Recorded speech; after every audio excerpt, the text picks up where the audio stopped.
Okay, so this is just a quick video on using gravers, which are what these are.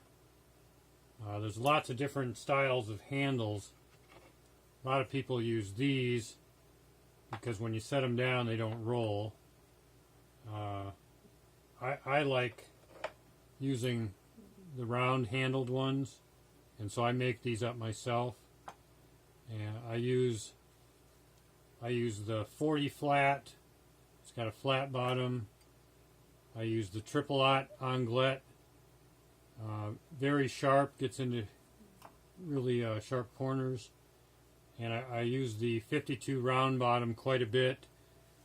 It works great. You know, if you're trying to learn how to do pave work and you need to raise beads with a graver, you just stick it in to the metal and then raise up your bead.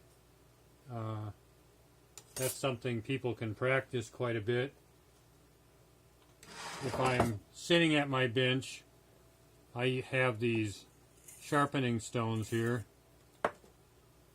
This one's gritty, this one's fairly smooth, and so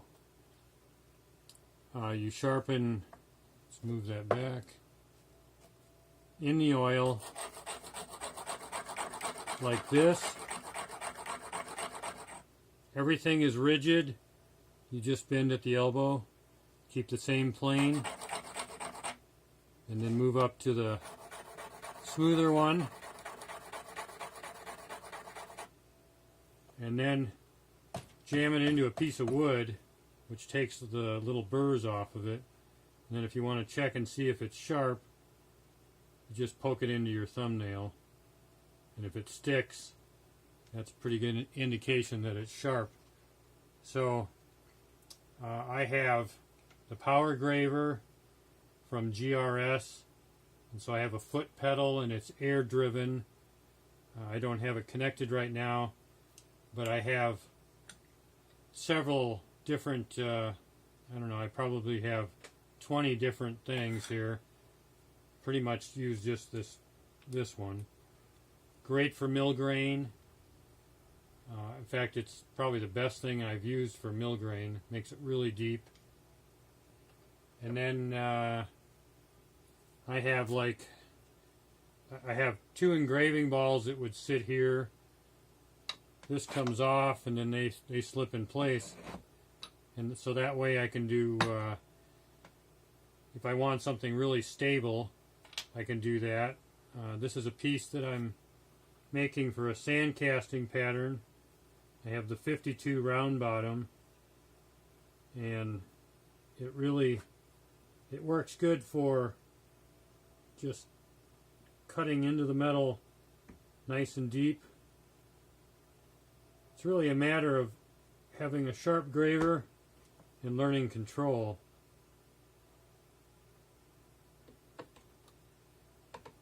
And so now if I was engraving something that had like fancy scrolls, I would use the engraving ball, which moves, and if the graver is sharpened properly, it just cuts through the metal like butter.